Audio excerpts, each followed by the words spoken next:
अरुणा म्हणजे तुमची सध्याची डॉक्टर वैजयंती बोकील. अरुणा मैसुरे तिचं माहेरचं नाव. 57 सालच्या ऑगस्ट महिन्यामध्ये मी ऑलरेडी मेडिकलला जॉईन झालेलो होतो जामनगरमध्ये. अरुणा नंतर एक ऑगस्टमध्ये आली आणि as luck would have it ती आमच्याच ग्रुपमध्ये ॲनाटॉमीमध्ये जॉईन झाली. त्याच्यातून आमची फ्रेंडशिप सुरू झाली. नंतर हळूहळू इतर सब्जेक्ट्समध्ये आम्ही दोघं बोलायला लागलो एकत्र. इतर 7-8 लोक आम्ही होतोच हे बरोबर. आणि त्याच्यातून आमची जास्त क्लोज फ्रेंडशिप सुरू झाली. डिसेक्शनची आवड मला होती, बाकीचं कोणी कधी करायचंच नाही, मी एकटाच करायचो. कित्येक वेळेला ही येऊन बसायची. तर डिसेक्शनमधून तिचं म्हणणं असायचं, डिसेक्शनमधून जो तुम्ही माझा हात धरला तो शेवटपर्यंत धरला. फर्स्ट MBBSला आम्ही जामनगरहून पास झाल्यानंतर सेकंड थर्ड करता आमची BJ मेडिकल कॉलेज अहमदाबादमध्ये ट्रान्सफर झाली. जामनगरला फार स्ट्रिक्ट होतं वातावरण, त्यामुळे एकत्र कुठे हिंडणं बिडणं काही नव्हतं. पण अहमदाबादला आल्यानंतर एकदम खुल्लं होतं. मग रोज संध्याकाळी केसेस बघितल्यानंतर हॉस्पिटलला आम्ही थोडंफार इकडं तिकडं असरवा एरिया, ती एरिया जी आहे BJ मेडिकलची ती असरवा एरिया म्हणतात. त्या एरियात म्हणजे एअरपोर्ट जवळच आहे. इकडं तिकडे हिंडायचो. त्यावेळेला व्हेकलवर तर कोणाकडेच नव्हतं. आणि ह्याच्यातून आमची फ्रेंडशिपमधनं आमचं प्रेमही जमलं. पिक्चरला आम्ही जायचो रविवारी एकत्र अहमदाबादमध्ये. आणखीन त्याकडे आम्ही आमच्या पैशातूनच सगळं भागवलं. आईवडिलांना कधी पैसे मागितले नाही आहेत. डिनरला एखाद्या वेळेला जायचो. त्यावेळेला अहमदाबादमध्ये खरंच स्वस्ताई होती.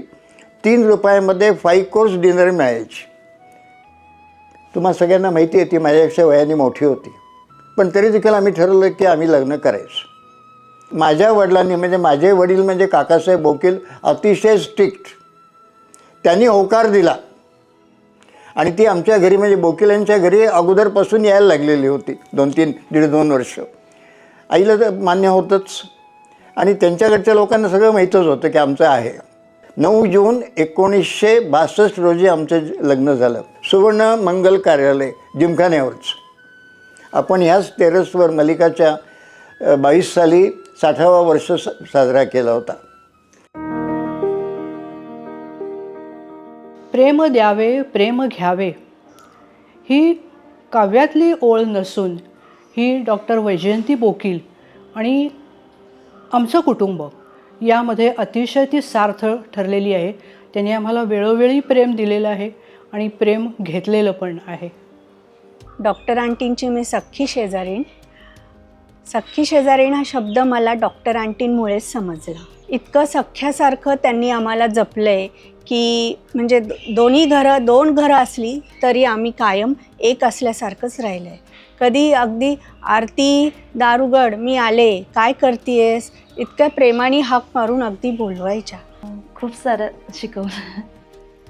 खूप म्हणजे खूपच असं स्वभाव वगैरे खूप छान होतं त्यांचं असं. आणि सर्व गोष्टी म्हणजे त्यानेच म्हणजे आणि मला खूप म्हणजे हे करायच्या सर्वीतले म्हणजे खूप कौतुक वगैरे म्हणजे सर्वांनाच सांगत असायच्या. सगळी सरांची आणि मॅडमची कृपा आहे माझ्यावर. जेवढं मी अचीव केलं आहे आयुष्यात आजपर्यंत हे फक्त त्यांच्या सपोर्टमुळे आणि त्यांच्या माझ्यावरच्या विश्वासामुळे मी अचीव केलं आहे. त्यामुळे माझं कुठलंच प्रमोशन किंवा अप्रेझल हे मॅडमना सरांना दाखवल्याशिवाय ते पूर्ण नाही व्हायचं. आईबाबांनंतर पहिलं मी माझं सगळं लेटर घेऊन आधी मॅडमना दाखवायला यायचे आणि त्यांनी माझ्यासाठी काहीतरी खाऊ करून ठेवलेला असायचा. मग ते मला बक्षीस म्हणून मिळायचं मी जेव्हा त्यांना दाखवायचे माझं अप्रेझल लेटर.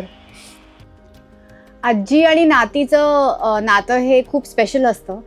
माझी पहिली अब्रॉडची ट्रिप सिंगापूरला मी आजीबरोबर गेले होते आणि मी तेव्हा 2रीत होते आणि मी मॅकडॉनल्ड्सचं ऐकलं पण नव्हतं तेव्हा. आणि आम्ही सेंटोसा आयलंडमध्ये गेलो होतो आणि मला खूप भूक लागली होती आणि मी तिकडून ते बर्गर तर काय मला तेव्हा ते गेलंच नाही पोटात. माझी आजी म्हणली होती पोटॅटो चिप्स आण आणि मला ते इतके आवडले होते. मी मला वाटतं 8 का 9 वेळा जाऊन ते एक पोटॅटो चिप्सचं पॅकेट खाल्लं होतं फ्रेंच फ्राईजचं. तर हे फक्त माझी आजीच मला करू शकते की जागेचा. So I think that is one of the best memories I have with her. आणि मी थोडंफार डान्सिंग आत्ता करते पण त्याची सुरुवात आणि प्रोत्साहन माझ्या आजीनीच केलं आहे. कोण आपल्या छोट्या नातीला छोली के पीछे क्या है असा डान्स दुसऱ्यांच्या समोर इतक्या आवर्जून कर कर कर ती माझी आजीच मला सांगू शकते. असं म्हणता येईल की I officially have the coolest grandparents. कारण जसं कनेक्शन माझ्या आजी आणि आजोबांचं होतं, त्यांची लव्ह स्टोरी सगळंच त्या काळात खूपच आउट ऑफ दी ऑर्डिनरी होतं. आणि ती रिलेशनशिप त्यांची टिल द लास्ट डे होती. ते खूप भांडायचे पण एकमेकांची खूप काळजी घ्यायचे.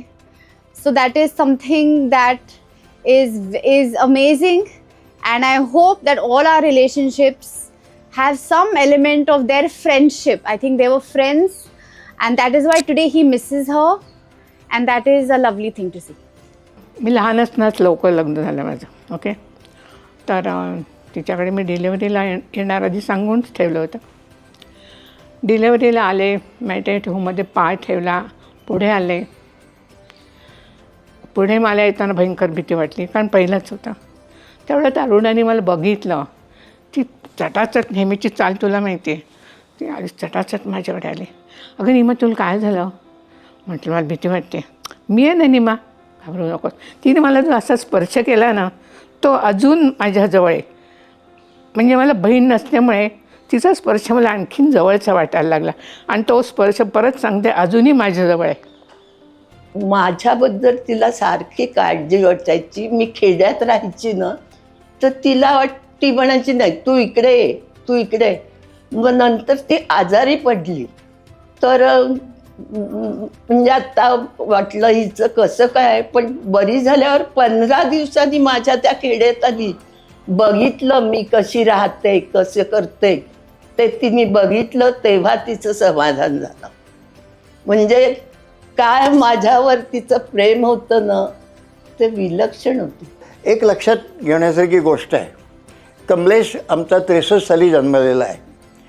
त्यावेळेला एक दिवस मी सर्जरीमध्ये राऊंड घेत होतो ससूनमध्ये, आणि अरुणा त्यावेळेला केईमचा राऊंड हे संपून टर्म संपून BJ मेडिकलला डिपार्टमेंट ऑफ फिजिओलॉजी जॉईन झाली होती ॲज अ लेक्चर. त्यावेळेची पद्धत होती ती एक दिवस माझ्या वॉर्डमध्ये आली. मी घरी चालले का, कारण कमलेशला बघायला कोणी नाही. माझे वडीलच एकटे घरात असायचे, माझी आई अगोदरच गेली होती. त्या मुलाकरता बघायला एक म्हातारी बाई होती. त्या दिवशी मी ठरवलं की मी जर आत्ता परीक्षेला बसलो आणि ही मुलाच्या गडबडीत राहिली, हिची एक्झाम राहून जाईल. हा पॉईंट टू बी नोटेड. मी त्यावेळेला फॉर्म भरला नाही, तिला फॉर्म भरायला लावला MD MS चा. मी MS ला फॉर्मच भरला नाही. मला माझे वडील रागवले, मिसेस मेहता रागवले, डीन मेंडोन्सा होते, ते म्हणले की वाय यू आर नॉट ॲपिअरिंग. मी म्हटलं मी काही बोललो नाही, कुणालाच काही सांगितलं. खरी गोष्ट ही होती की आम्ही दोघं जर ॲपिअर झालो असतो तर तिचं राहून गेलं असतं मुलामुळे. तिला MD गायनिकला बसवलं, ती गोल्ड मेडलने पास झाली. त्या हे उदाहरण आलोकला, माझ्या नवऱ्याला कायम द्यायच्या की you both are a team and you should always work as a team. You are each other strength. कधी एक जण पुढे असतो तेव्हा एकाला मागे राहावं लागतं, कधी दुसरा पुढे जातो तेव्हा दुसऱ्याला स्ट्रेंथ म्हणून मागे राहावं लागतं. अशा खूप गोष्टी आहेत ज्या शिकवल्यात त्यांनी. पहिलं वाक्य, हेमा माझ्या आईच्या घरचा 2 वेळेला डबा येईल, तू अजिबात जेवायची काळजी करू नको, हे पहिलं वाक्य. आणि नंतर मग खरंच तिची आई डबा द्यायची. तिचं राहायचंच असायचं ना, कारण तर तिचं आईवर खूप म्हणजे ती स्वयंपाक करायची चांगला, त्यामुळे ती नेहमी सांगायची बाहेर कुठे खायचंच नाही, माझ्या आईचंच खायचं, कोणालाही डबा आणायला सांगू नकोस. 3-3दा माझं KMला असताना तीच आठवण आहे. उंदियो ही डिश त्यांच्या हातची खायची, कारण का त्या जामनगरमध्ये शिकून आल्या होत्या ना, त्यामुळे हे पण शिकून आल्या होत्या शिक्षण खाण्याचं. मिक्स डाळीचे आप्पे, सगळ्या डाळी होत्या 2-3 प्रकारच्या, तांदूळ होतं आणि ते वाटून त्यांनी त्या ह्याच्या आप्पे पात्रात करायच्या.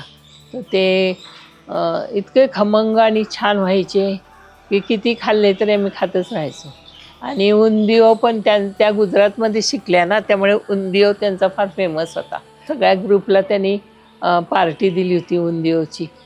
तर जवळजवळ 8 किलोचा उंदीव केला होता त्यांनी आणि मी. माझ्याकडून सगळ्या भाज्या निवडून वगैरे घेतल्या त्यांनी. ती मंडईत पहाटे जाऊन पूर्ण उंदीवच्या भाज्या आणल्या होत्या. अगदी एकही सोडली नव्हती. त्यांना सगळं माहीत होतं त्यातलं. आजीबरोबर मी जायचो आठवड्यातनं एकदा लंचला. तेव्हा आजी मला सगळ्या भाज्या खायला लावायची. स्वतः आपलं खायची केळं आणि पोळी. नाही नाही तू भाजी खा, तू भाजी खा. आणि वरनं म्हणायची तुझ्यामुळे मला अर्धी पोळी जास्त गेली. ही आहे मील टाईम घंटा. ही बाबा आणि कमलेश काका छोटे असताना आजी वाजवायची त्यांना बोलवायला कुठले लंच डिनर इव्हनिंग स्नॅक्स काय ते आहे. पण मी छोटा असताना ही काय वाजवली गेली नाही. त्यामुळे वाजवायची नाही आजी. त्यामुळे मी स्वतःच वाजवायला लागलो. की आता भूक लागली आहे चला आता. मला मावशी म्हटली की मे महिन्यातलं आंबा आईस्क्रीम आणि भेळ असं आठवतं.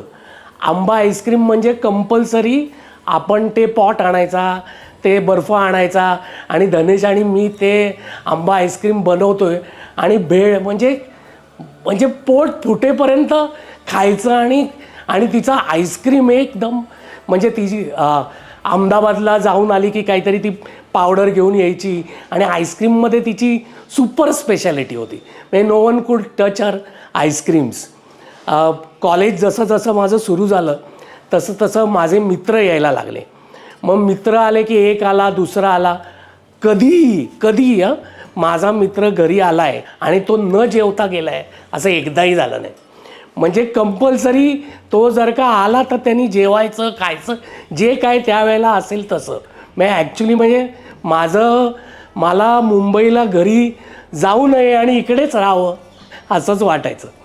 As she saw that I was quite fond of eating and I loved Maharashtrian food, तर त्यांनी एकदा मला विचारलं की तू भाकरी खाणार आहे की चपाती खाणार आहे.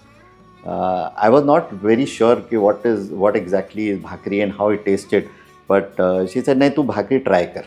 आणि मग भाकरी खाल्ली and I just loved it. I think there was some भडीत Wang something she called, बैंगन भरा हुआ. It was absolutely amazing along with the bhakri and I had a fantastic time.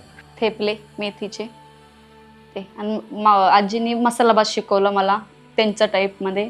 आणि ते मसाला भात सगळ्यांना आवडतं. की ते टेस्ट पहिले आधी आल्या आम्हाला ना टेस्ट करायचं. आणि ज्या जायच्या ना आधी त्या आम्हाला पण नव्हतं माहिती की त्यांचं असं. आम्ही थेपले वगैरे खाल्लो त्या दिवशी. दोघींना आम्हाला आदल्या दिवशी जायचं होतं ना तर दोघींना आम्हाला तो आधी आम्हाला जेवणच करून दे. आणि माझी मुलगी कॉलेजला आहे ना तर ते म्हणायचे तू आधी घरी नको, तू कॉलेजला जाशील तिकडे पण तू आधी खाऊनच गेले इथनं. म्हणजे असं बाहेर पाठवायचंच नाही. मला पहिलं बाईंनी चहा कॉफीपासून सुरुवात केली शिकवायची त्यांच्या पद्धतीप्रमाणे. नंतर त्यांना स्वयंपाकाची खूपच आवड असल्यामुळे स्वयंपाकसुद्धा पूर्ण त्यांनी मला शिकवला. आणि मग मला पण त्याची आवड निर्माण झाली. पेशंटच्या जेवणात एक त्यांची पद्धत होती. एक हिरवी भाजी तर एक लाल भाजी. कोशिंबीर दह्यातली असेल तर चटणी लिंबातली. आणि आमटी सकाळी हिरवी तर संध्याकाळी लाल रंगाची. आणि संध्याकाळी रसभाजी एक आणि कोशिंबीर चटणी पापड हे सगळं असायचं. एखाद्या पेशंटनी जर आम्हाला चूक काढली तर ती आम्ही समजावून घ्यायचो. त्यांना विचारायचो की आमचं काय चुकलं आहे. मग ती चूक सुधारण्याचा मी प्रयत्न करायचे. अगदी म्हणजे पेशंटला ताटं कशी वाढायची हे शिकवण्यासाठी त्यांनी मला हॉटेलमध्ये नेलं. तिथे ती पद्धत सगळी पाहून त्याच्यानंतर पेशंटला आपण अशी व्यवस्थित ताटं द्यायला पाहिजे. आणि त्याप्रमाणे मी पेशंटची ताटं आजही देते की डावीकडे चटणी कोशिंबीर, उजवीकडे दही 2 भाज्या आमटी असं उजवीकडे. असं म्हणजे व्यवस्थित दिसेल असं शिकवलं आणि त्याचप्रमाणे मी आज पण देतो. शिवाय त्यांना लोणची चटणी फार आवडायची. मग त्या मनापासून शिकवायच्या की आज हे लोणचं केलं तर उद्या पेशंटला ते लोणचं द्यायचं. सगळी लोणची चटण्या त्यांनी स्वतःहून मला शिकवल्या.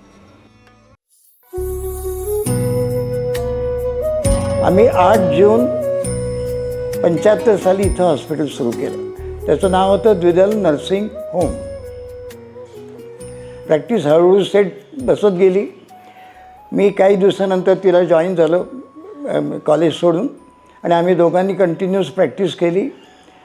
95 साली आम्ही राहायला महात्मा सोसायटीत गेलो. आणखीन अरुणाने 2007पर्यंत प्रॅक्टिस चालू ठेवली होती.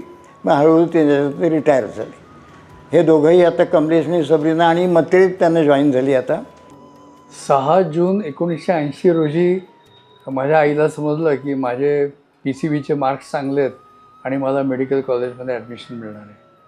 त्याच दिवसापासून माझं ट्रेनिंग चालू झालं.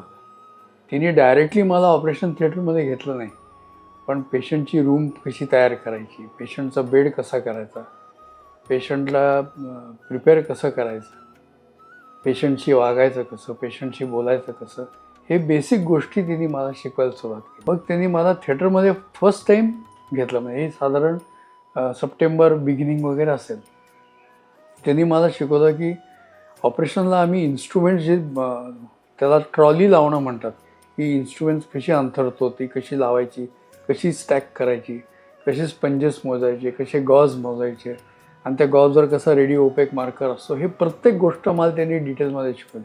आणि प्रत्येकाला आई किंवा बाबासमोर उभे राहून बघायची की हा काय करतो एक्झॅक्टली.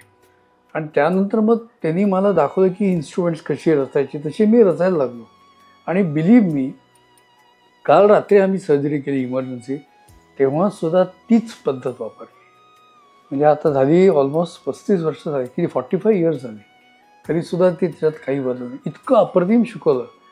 आमची पहिली भेट झाली ती 1988मध्ये. त्यांची मैत्रीण ती माझी मावशी, आणि म्हणून माझं आणि कमलेशचं असं लग्न ठरलं. आणि त्यांना फार कौतुक होतं एका गोष्टीचं, म्हणजे knowledge. I think what she appreciated most was education and professionalism. She was very कीन की बायकांनी इंडिपेंडंट असलं पाहिजे आणि प्रोफेशन असलं पाहिजे आणि पैसे कमवले पाहिजेत. नाहीतर त्यांचं एक फेमस वाक्य होतं की काय करायचं आहे वांजोटा अभ्यास. अशा एक म्हणी होत्या, म्हणजे अगदी मार्मिक आहेत. यू कॅनॉट फॉरगेट एकदा ऐकल्यावर. आणि म्हणायच्या की काहीतरी कायम आपण कामात असलं पाहिजे, आपलं प्रोफेशन परस्यू केलं पाहिजे, नाहीतर घरी बसायचं आणि नवऱ्याने कमावलेलं खायचं आणि बोरातल्या आळ्या असतात त्या, असं अजिबात व्हायचं नाही मला म्हणायच्या. कितीही त्रास झाला, मुलं सांभाळायची, मी संसार कसा केला म्हणायच्या. मला खूप शिकवलं त्यांनी. बेसिकली मी जस्ट MD पास होऊन आले होते, आणि she was a very very successful gynaecologist in her own right.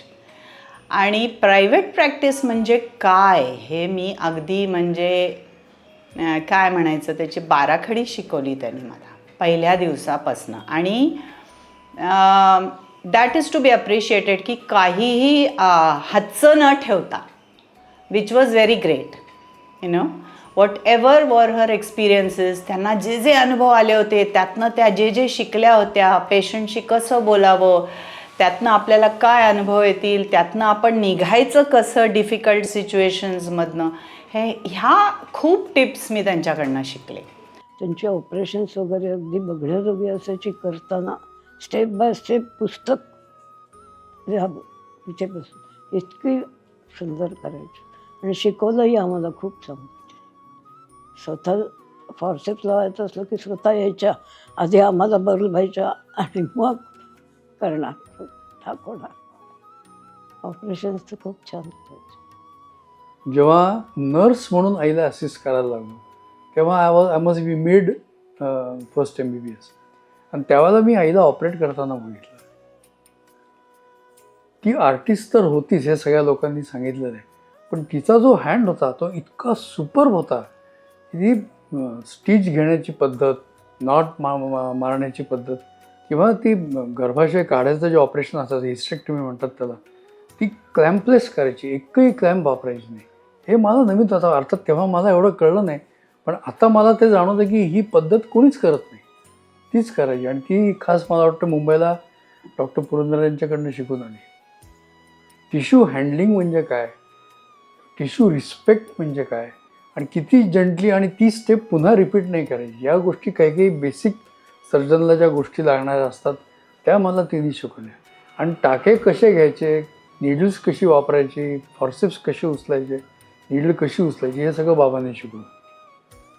आणि अगदी पेशंटली ते दोघंही उभे राहायचे, हे पहिला टाका. आणि एक एक टाका घ्यायला मला कधी कधी 15-20 मिनटं लागायची. हात घाबरायचो मी, थरथर कापायचे. पण काय नाही, both of them were so patient की नाही, you do it properly, learn the correct technique. त्यामुळे technique wise she was absolutely super. Tissue handling excellent. दुसरी गोष्ट म्हणजे आईने अशा वेळेला प्रॅक्टिस केली की ज्या वेळेला सोनोग्राफी नव्हतं, स्कॅन नव्हतं, पेट स्कॅन वगैरे तर दूरचीच गोष्ट, काहीही नव्हतं. प्युअरली क्लिनिकल ग्राउंड्सवर ती पेशंट इव्हॅल्युएट करायची. त्यांच्या प्रॅक्टिसचा माझ्यावर खूप खूप इन्फ्लुएन्स झाला. आणि त्या खूप ऑर्गनाइज्ड होत्या, खूप डिसिप्लिन्ड होत्या. म्हणजे प्रॅक्टिसची वेळ म्हणजे प्रॅक्टिसची वेळ. मग तिथं काहीही असू देत, घरात असू देत, लाईफ अँड डेथ सिच्युएशन कुठेही असू देत, but show must go on असं त्यांचं असायचं. म्हणजे पेशंट जर आला खाली तर हातचं सगळं सोडून त्या आधी पेशंटकडे बघणार. So that was an amazing discipline for me. And of course surgery शिकले मी, हॉस्पिटल कसं मॅनेज करायचं अजूनसुद्धा आम्ही तेच फॉलो करतो. त्यांचे काही काही असे तक्ते आहेत. आता मी तुम्हाला जर दाखवले की सोमवारी नर्सेसची काय कामं आहेत, सिस्टर्सची कामं काय, आयांची कामं काय, कसं ऑर्गनाईज करायचं, स्टाफला 1 मिनिट मोकळं सोडायचं नाही, त्यांच्याकडनं मॅक्सिमम काम त्या वेळात कसं करून घ्यायचं. आणि फॉर हर टाईम्स खूप फॉरवर्ड थिंकिंग होत्या. आणि फायनान्सचं जबरदस्त नॉलेज होतं. म्हणजे ॲक्च्युली डॉक्टर्सना नसतं. डॉक्टर्स आपले प्रॅक्टिस करतात, पैसे कमवतात, पण त्या पैशाचं कसं काय करायचं, किंवा शेअर मार्केटचे मला क्लासेसला जायला लावलं त्यांनी. तर मला म्हणलं असं नाही चालणार, तुला आलंच पाहिजे. You have to know how to manage your money and nobody is going to teach you, you have to learn. So you go attend classes. म्हणजे चक्क she insisted on doing all this. म्हणजे मी I came from Mumbai, I didn't know how to drive a 2 wheeler. She said no no no no, पुण्यामध्ये जमणार नाही 2 व्हीलरशिवाय. एक मास्तर शोधला, मला मास्तर लावला आणि स्कूटर शिकवली. शी सेड 4 व्हीलर तर काय येते सगळ्यांना, पण 2 व्हीलरशिवाय पुण्यात तुम्ही जगूच शकत नाही. तर ते शिकच तू. असं नाही व्हायला पाहिजे की तुला उद्या रात्री कॉल आला आणि बाकी घरातल्या 4 गाड्या असून कोणी कोणी कुठे नेल्यात आणि फक्त स्कूटर आहे आणि तुला चालवता येत नाही म्हणून तू कॉल अटेंड नाही केला, असं नाही चालणार. So these were very amazing things. म्हणजे सासू म्हणून of course she was very conventional सासूबाई, व्हेरी डिसिप्लिन्ड. सगळ्या खूप गोष्टी त्यांनी मला शिकवल्या. असं नाही म्हणता येणार की आईच्या मायेने शिकवल्या, पण सासूच्या डिसिप्लिनने मात्र शिकवल्या. That was very great, you no. I mean, आणि ॲज आय सेड की घर कसं चालवावं, मला काहीच माहीत नव्हतं. I came from a nuclear family. आणि मी ज्या वेळेला लग्न होऊन घरात आले तेव्हा सासू सासरे, कमलेश, मी, माझा दीर आणि आणखीन 4 मुलगे आमच्याकडे राहायला होते. म्हणजे तो एक कॉन्सेप्ट होता त्यांचा की आजूबाजूचे बाहेरगावी असलेले त्यांचे फ्रेंड्स, त्यांचे सगळ्यांची मुलं आमच्याकडे शिकायला आणि राहत होती. So I came to a huge family. आणि मग ते कसं त्यांना सगळ्यांना मॅनेज करायचं. आणि न्यूक्लिअर फॅमिलीमध्ये काय असतं, आपण दर महिन्याला जातो किंवा कुठल्या तरी वाण्याकडनं सामान भरतो, तसं इथे नव्हतं. इथे म्हणजे वर्षभराचं सामान भरणार, मग ते धान्य आणायचं, मग ते साफ करायचं, मग ते साठवायचं, कारण हॉस्पिटलच्या पेशंट्सना जेवण जायचं आमच्या घरचं. सो रिटेलमध्ये करणं कुठलीच गोष्ट शक्य. So everything was in wholesale. So I guess I learned a lot.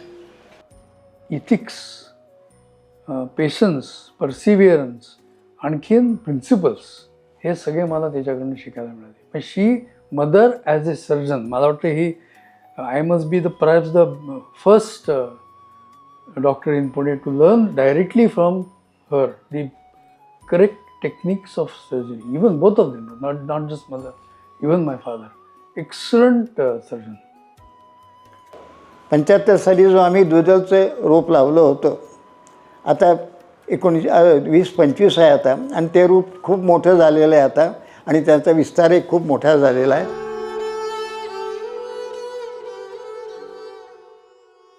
It was very tough for her. It was very tough for actually both of them. म्हणजे बाबांसाठी पण खूप टफ होतं आणि आईंसाठी पण होतं. कारण त्या धनेशला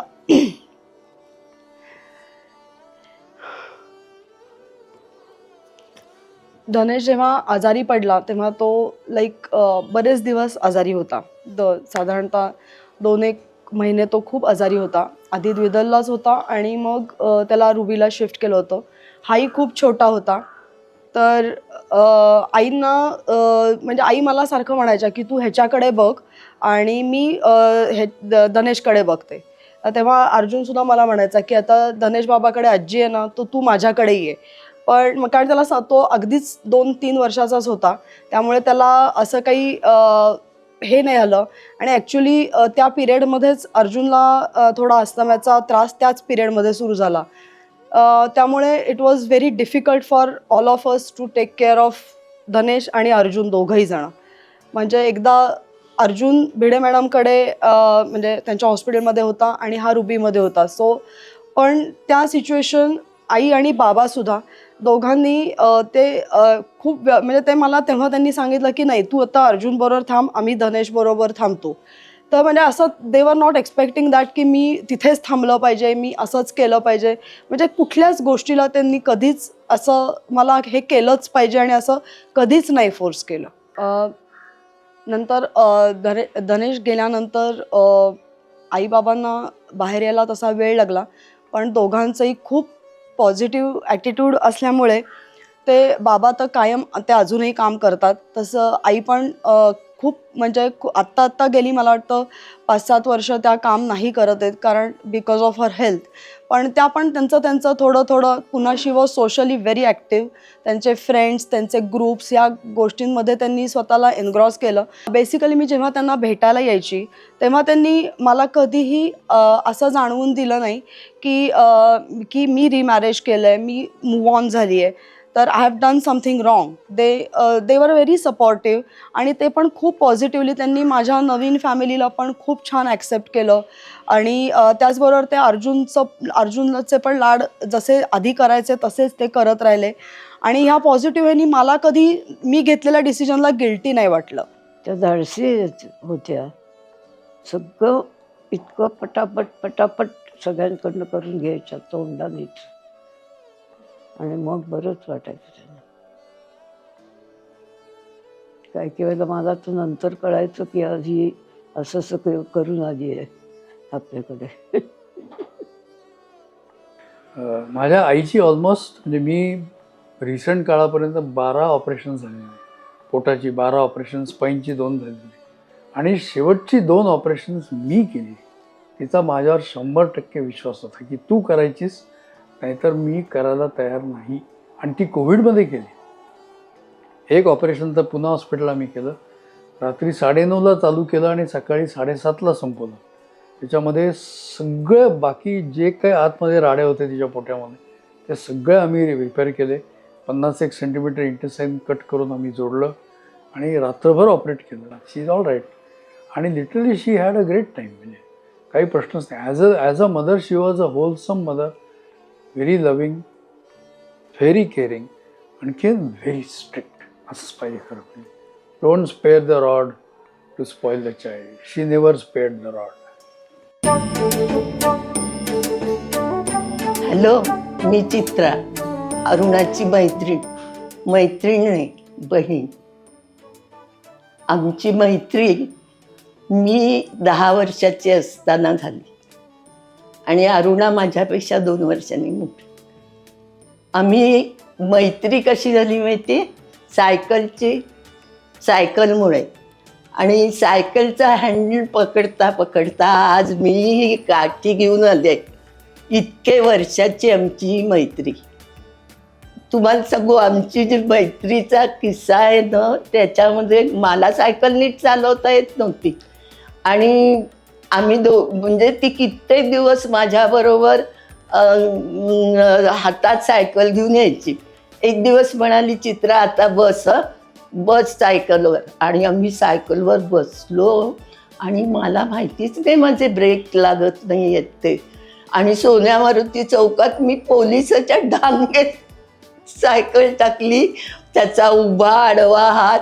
आणि अरुणा बघते तिकडून ना, आणि जी हसायला लागली, इतकी खळखळून हसायची, जी हसायला लागली. आणि मग तो किस्साच झाला. माझी ही माहिती म्हणजे चित्राताई, चित्रा मावशी, चित्रा आत्या, चित्रा आजीपर्यंत मी गेली. ती सायकल पोलिसांच्या ढांगेत टाकणारी, ती उत्तम शिवणकाम करायची. आणि तिचे जे टाके होते ना, ते इतके उत्तम असायचे. त्याचा उपयोग तिला तिच्या व्यवसायात शस्त्रक्रियेत झाला. टाके फार सुंदर घालायची ती, म्हणजे बघण्यासारखी असायची तिची शस्त्रक्रिया. Very well, intelligent doctor, a brilliant person. Always we used to look up to her as a mentor, as a guide. Anytime we could come up with her, talk with her, she was always there to guide us in every possible way. Whatever today, after my pregnancy, my delivery, everything was under ma'am's care. She was very happy when I conceived at the age of 24. My baby was a big 9-pound baby, normal delivery.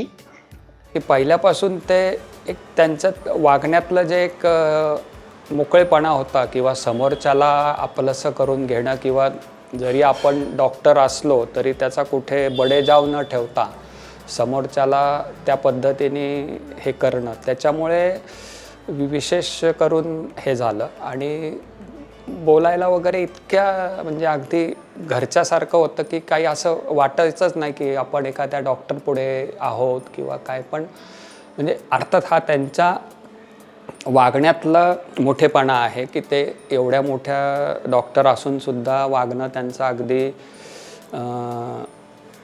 सौहार्दपूर्ण होतं. आमचा परिचय बोकील फॅमिलीशी 1982 आला.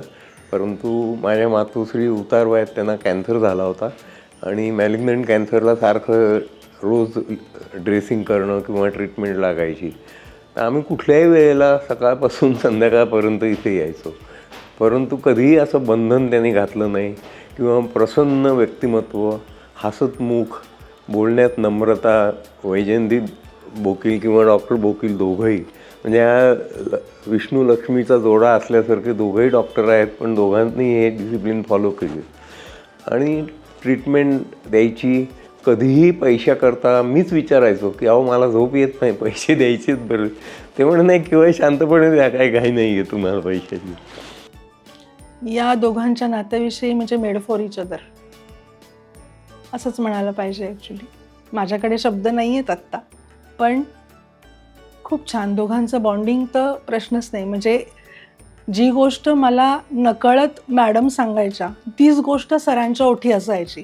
त्याच्यामुळे दोघांना एकाला झाकायचं आणि एकाला काढायचं हाच एक मेन मुद्दा इस्पेशली म्हणजे ते मला जाणवायचं इस्पेशली. म्हणजे भलेही मी मॅडमशी किंवा सरांशी त्यांच्या नकळत बऱ्याचशा गोष्टी बोललेली असायची, पण ते दोघांकडनंही सेमच यायचं. सो याचं मला एक खूप अप्रूप असायचं. त्या एक दोनदा मला म्हणाल्या की काय गं रोज काय टेबल खुर्च्या आणि फर्निचर ढकलतेस. तर मी म्हटलं कसलं फर्निचर, काय मी तर काही ढकलत नाही. म्हटलं रोज तुमच्या घरातनं आवाज येतो सकाळी 6:30-7:30 काहीतरी ढकलल्याचा. 2-3 दिवस मी विचार करत होतो काय ढकलते. मग माझ्या लक्षात आलं की मी तो बेडखालचा ड्रॉवर ओढून त्याच्यात चादरी उशा काहीतरी ठेवायचे आणि ढकलायचे, त्याला जोर लागायचा, त्याच्यामुळे तो आवाज जोरात यायचा. तो त्यांच्या तिथे त्यांना बरोबर असं फर्निचर ढकलल्यासारखा असा आवाज यायचा. असे ते फार त्यांच्या खेळीमेळीत आणि असं हे असायचं. मला 10 वर्ष झाली सोडून द्विदल नर्सिंग होम, पण त्यांनी कधीही मला असं म्हणजे स्टाफ होता म्हणून अशी कधी शेवटपर्यंत त्यांनी ते नातं निभावलं, म्हणजे आई आणि मुलीसारखं अगदी. त्यामुळे मला त्यांच्याबद्दल खूप आदर आहे अगदी. आणि मी कधीही ते विसरणार नाही की त्यांनी माझ्यावर जे उपकार केलेले आहेत ते माझे अक्षरशः म्हणजे मिस्टरांच्या वेळेला सुद्धा त्यांनी मला खूप मदत केली त्यांच्या आजारपणात किंवा माझ्या मुलाच्या, माझ्या स्वतःच्या. पण त्यांनी कधीही मला त्याची जाणीवसुद्धा करून दिली नाही की तू एक स्टाफ होती आणि मी तुला एवढी मदत केली. ह्याबद्दल त्यांनी मला म्हणजे मी खरंच त्यांची आभारी आहे खूप अगदी. मला त्यांचं लक्षात राहिलेलं रूप आहे ते म्हणजे एका हातामध्ये स्वेटर विणत असायच्या आणि समोर नवमाता किंवा भावी होणाऱ्या माता अशा त्या समोर बसलेल्या असायच्या. आणखी अगदी आरामात स्वेटर विणत त्यांच्याशी गप्पा मारत अशा त्या बोलत असायच्या. त्यांनाही असं वाटायचं नाही की आपला एवढं मोठं आता आपण बाळंतपण होणार आहे किंवा काही अशा प्रकारचं. आधार देत, धीर देत, नवीन बाळाला कसं सांभाळायचं हे सगळं करत करत त्यांचं सगळं चालू असायचं. प्रत्यक्ष एखादी स्त्री ज्या वेळेला कर्तृत्ववान होते त्यावेळेला ती कशी असते याचं प्रत्यक्ष दर्शन मला त्यांच्यामध्ये मिळतं. आणि मला त्यांच्यामुळे अनेक गोष्टी कळाल्या आणि ते मी माझ्या आयुष्यभर मी त्या फॉलो पण करत असते माझ्याही नकळत. अत्यंत एनर्जेटिक, कधीही त्यांची पॉझिटिव्हिटी कमी झाली नाही. त्यांच्या इन्स्पाईट ऑफ व्हेरी मेडिकल इलनेसेस खूप असूनसुद्धा प्रत्येक वेळेला त्या अत्यंत उभारीने उभं राहायच्या. त्यांना मी कधीही डिप्रेस, नर्वस बघितलंच नाही. प्रत्येक वेळेला त्यांची जगण्याची इच्छा आणि ती पॉझिटिव्हिटीने खूपच छान होती, मग घेण्यासारखी होती. मदरली फिगर म्हणजे idol to live up to. मला भेटली, माझ्याशी बोलली आणि एक वाक्य अशी बोलली की लक्षात राहील कायम. ती म्हणाली, अगं सुद्धा वहिनी, तू अशी रडत बसलीस तर तुझ्या 3 लेकरांनी कोणाच्या तोंडाकडे बघायचं गं? त्याची सगळ्यांची जबाबदारी तुझ्यावर आहे बरं का, हे लक्षात घे. हे आणि उठ, कामाला लाग, अशी रडत बसू नकोस. त्यानंतर मग मला इतका शॉक बसला की मला वाटलं तिच्या तोंडून देवच बोलतोय. अरुणाताईंचं व्यक्तिमत्व म्हणजे असं होतं, हरहुन्नरी होतं. म्हणजे तिकडे ऑपरेशन थिएटरमध्ये काम केल्यानंतर तिकडनं ग्लव्ज काढायचे आणि डायनिंग टेबलवर येऊन बसायचं. तिथे मग आमच्या इतर गप्पा रंगायच्या. म्हणजे सांगण्याचं फक्त तात्पर्य एवढंच की त्यांना मल्टीफेसेड होत्या त्या आणि त्यांना अतिशय सगळ्या गोष्टीत इंटरेस्ट होता. एम्ब्रॉयडरी, कुकिंग आणि आमच्या अशा गोष्टी चाललेल्या असताना माझे सासू सासरे पण डॉक्टर होते. तर ते म्हणायचे की तुमच्या दोघींच्या गोष्टी ऐकून आम्हाला तोंडाला पाणी सुटतं. त्यांच्या माझ्यावर आशीर्वाद असल्यामुळे मी आजपर्यंत मानत आलो आहे की मला जे आयुष्यात श्रेय मिळालं आहे ते त्यांच्यामुळे आहे. 1984 मला SIBM Symbiosis institute of business मॅनेजमेंटमध्ये ॲडमिशन मिळाली आणि तेव्हा काकूंनी हट्ट धरला की हॉस्टेलमध्ये राहायच्या ऐवजी तू आमच्या घरी राहा. त्या 2 वर्षात मी जे सगळं शिकलो ते आजपर्यंत मी माझ्या आयुष्यात अप्लाय करत आलेलो आहे आणि त्याच्यामुळे मला अजूनही वाटतं की श्रेय जो मिळाला आहे मला ते मिळालेलं आहे. माझं association with the Bokils has been like I been there. मी त्यांचा मानसपुत्रच आहे म्हणतो मी स्वतःला नेहमी, की they have showered so much love on me. माझा पहिला सुटी तिथेच मिळाला. माझी पहिली स्कूटर काकूंचा नंबर लागला म्हणून मला मिळाली. ती सुद्धा माझ्या वडिलांना त्यांनीच कन्व्हिन्स केलं की मला स्कूटर घेऊन द्यावी म्हणून. माय daughter, my niece, everybody is been born in Dwidal. So our association with Dwidal has been a long time. त्याच घरात as a teenager a lot of influences from काका आणि काकू माझ्यावर झाले. Whether it is settling down overseas और even career wise, lifestyle wise बऱ्याच गोष्टी त्यांच्याकडनं मी खूप शिकलो. की she was a remarkable woman, she was a super woman. का ते सांगणं फारच कठीण आहे, पण मी एका उदाहरण देऊन तुम्हाला सांगते. आमचा एक ग्रुप आहे ऊर्जा म्हणून, त्याच्यामध्ये आम्ही 25-30 बायका आहोत आणि 1-2 महिन्याने आम्ही भेटतो आणि कोणाचं तरी लेक्चर वगैरे असं ठेवतो. तर एकदा मी वैजंती त्यांना विचारलं की तुम्ही याल का हो ग्रुपमध्ये? तू काही आडेवेडे घेतले नाही? हो येते की, पण कशावर बोलू? लाव, तुम्ही तर कशावरही बोलू शकता, इतक्या क्षेत्रामध्ये तुम्ही कामं केलेली आहेत. आणि त्या आल्या आणि मी त्यांची ओळख करून देईपर्यंत एक बाई म्हणल्या, अहो मी यांना पाहिलं जिम्नॅस्टिक करताना, त्या मल्लखांब करायच्या आणि आम्हाला शिकवायच्या. दुसरी बाई म्हणले, अहो माझ्या 2 मुलींची डिलिव्हरी यांनी केली आहे. आणि तिसऱ्या बाई म्हणल्या, संध्याकाळी फिरायला यायच्या ना, आमच्या सगळ्या ग्रुपला 15-20 जणींना बोलून त्यांनी एकटीने उंदीव करून खायला घातला आहे. म्हणजे आता बघा, तुम्हाला सुपर वुमन म्हणायचं नाही तर काय म्हणायचं. आणि मला स्वतःला त्या माहिती होत्या, विणकाम, भरतकाम, बागकाम असं करणाऱ्या. जे जी बाई सुरी कात्री सुई दोरा वापरून सर्जरी करते, ती कुशलतेने स्वयंपाक करते, अतिशय नाजूक विणकाम करते, भरतकाम करते आणि निपुण आणि निष्णांत सर्जन तर आहेच आहे. तिने मला या झोपड्यावर बसून खूप वेळा सांगितलं होतं की सगळे बंद करा संचती वगैरे, काही काम करू नका, आराम करा. आराम करा म्हणजे काय, तो हाच टी व्ही तोच दिवसात 3 वेळा बघायचा, तेच फिल्म वगैरे काय, मला काही पटत नव्हतं. म्हणून मी सगळं चालू ठेवून त्याचा फायदा आज मला झालेला आहे. कारण आता ती आमच्यात नाही, आमच्याबरोबर नाही, नाहीतर मी दिवसभर घरात काय करायचं अशी पंचायत झाली असती माझी. पण आता मी 10 वाजल्यापासून 5 वाजेपर्यंत बिझी असतो, ऑलमोस्ट ऑल डेज. त्याचा मला वेळही व्यवस्थित जातो. आणखीन मुख्यत्वे 4 लोकांबरोबर यंगर जनरेशन, नाही तर नेत्र आम्हाला भेटलीच नसती ना, MASमध्ये गेलो नसतो तर, कारण ती आमची स्टुडंट आहे. आणि असे 4 लोकांबरोबर आपला वेळ चांगला जातो. 4 लोक भेटतात. युनिव्हर्सिटीमध्ये मी आज बोर्डावर आहे, पुणे युनिव्हर्सिटीमध्ये बोर्ड ऑफ स्टडीजवर आहे. ह्याचा मला स्वतःला अभिमानही वाटतो. आणखीन वेळही छान जातो आणि मस्त वाटतं. थँक्यू.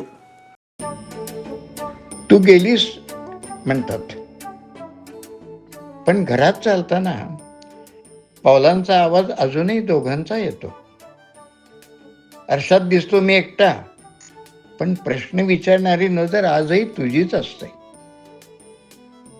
सकाळचा चहा मी करतो खरा, पण साखर किती घालायची हे आजही तूच ठरवतेस. लोक म्हणतात आता तू एकटाच आहेस. मी हसतो, कारण एकटा असतो तो ज्याला आठवणी नसतात. तू माझ्यात इतकी मिसळली आहेस की मोजणीच चुकते. एक देह 2 श्वास, एक आयुष्य 2 नावे, म्हणूनच सांगतो दोघांपैकी एकच उरलो असं मला कधीच वाटत नाही. मी आहे आणि माझ्यात तू अजूनही आहेस.